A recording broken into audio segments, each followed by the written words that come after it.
Li Wei è un artista molto originale, è un fotografo, però capisce guardando lui la differenza fra un fotografo artista e un artista fotografo.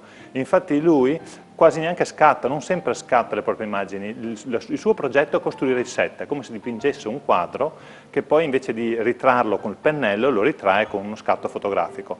E questa volta ha voluto sfidare la gravità in modo originale, lo fa sempre, ma qui l'ha fatto sopra i cieli di Venezia.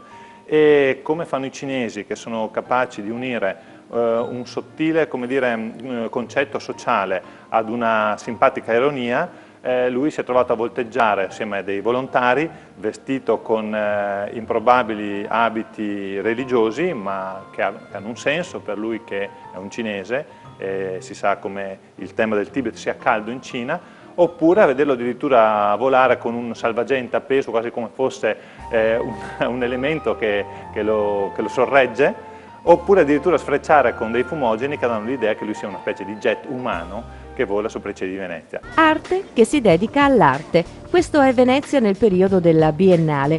L'intera città è un'opera d'arte che accoglie in sé, avvolgendola a sua volta, altra arte.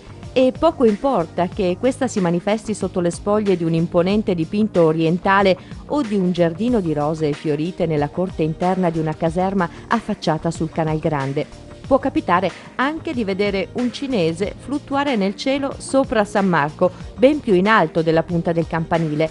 Ma non sono miraggi dovuti al caldo, sono esercizi artistici che riempiono gli occhi di chiunque capiti in laguna.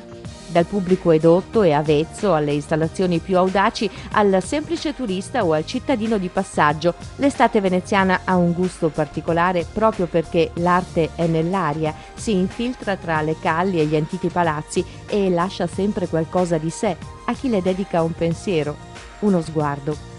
Di questa invasione d'arte trae beneficio non solo tutto il sistema culturale ed economico della città, ma anche dell'intera provincia.